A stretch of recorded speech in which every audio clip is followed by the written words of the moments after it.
Welcome back to Testosterone Crusader. Today, we're diving into the rich tapestry of Christianity to explore the differences between two major branches, Catholicism and Orthodox Christianity. Let's unravel the distinct traditions, beliefs, and practices that characterize these two venerable Christian traditions.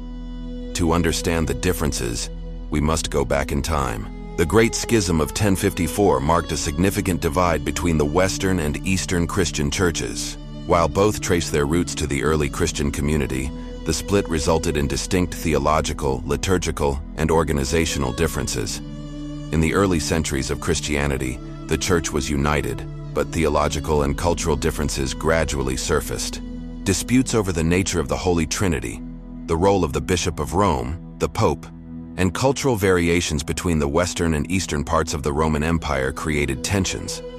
Cultural and linguistic disparities also played a role. The western part of the Roman Empire, centered in Rome, spoke Latin and had distinct cultural practices. Meanwhile, the eastern part, centered in Constantinople, spoke Greek and had its own rich traditions. The culmination of these tensions occurred in 1054, when the formal split between the Western and Eastern churches took place. In what is known as the Great Schism, the Pope and the Patriarch of Constantinople excommunicated each other, marking the official rupture. The immediate consequences were excommunications and mutual anathemas, severing communion between the churches.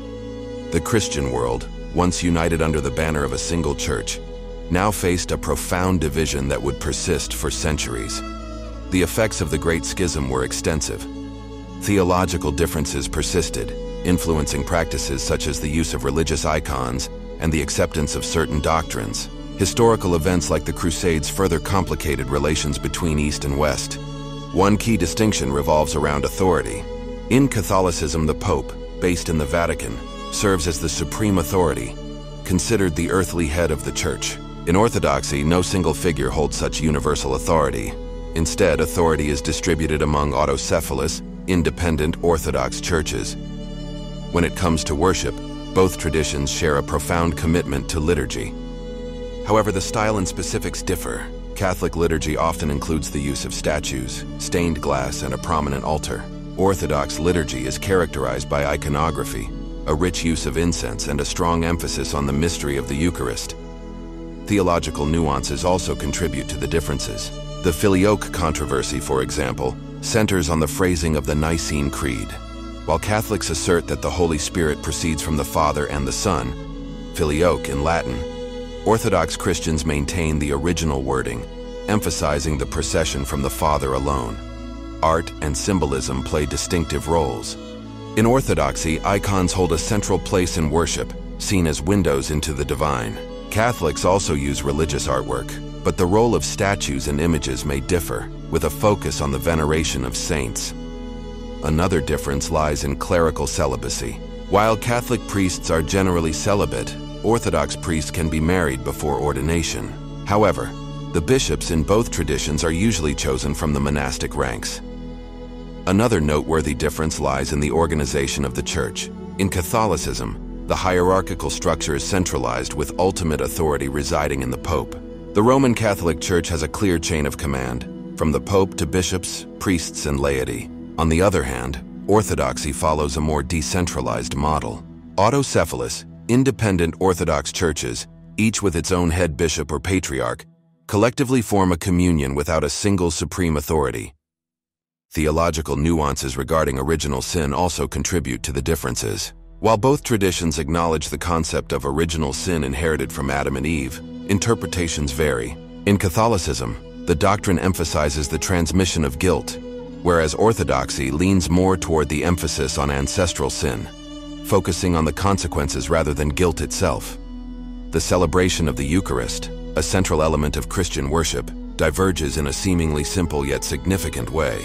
Catholics use unleavened bread in the sacrament, symbolizing the haste of the Israelites during the Exodus.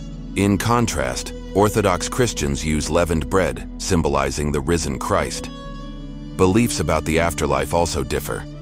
Catholicism includes the concept of purgatory, an intermediate state where souls undergo purification before entering heaven. This concept is absent in Orthodoxy, where the emphasis is on the immediate judgment after death, and the soul's journey toward union with God. Let's delve deeper into the filioque controversy. This theological dispute, originating from the addition of "and the Son" to the Nicene Creed, encapsulates differing views on the procession of the Holy Spirit. While Catholics argue for the double procession from the Father and the Son, Orthodox Christians assert the original wording affirming the procession solely from the Father. Mysticism holds a distinct place in Orthodoxy, where the emphasis on experiencing the divine through mystic encounters is profound. While Catholicism also values mystical traditions, the mystical aspects of Orthodoxy are often more pronounced, with practices like hesychasm, a form of meditative prayer, playing a central role. Overall, it's hard to say whether one church or the other is right. I began my journey in Christianity with Orthodoxy, but then I started seeing a lot of truth in Catholicism as well. For me, I can't say that I'm one or the other, because I agree with some Orthodox points and other Catholic points. I would say that it's the same for a lot of people, because all of us interpret the Bible slightly differently, and that's fine. Thankfully, we don't fight against each other anymore for these differences. But one thing we need to fight against is the disregard and hatred for Christ in our modern world. If you manage to go out there and convert people to Christ, without being too pushy, of course, we can all make this world a better place. Don't forget to like the video, share it with someone who might want to know this, and subscribe for more content like this. Thanks for watching, and God bless you.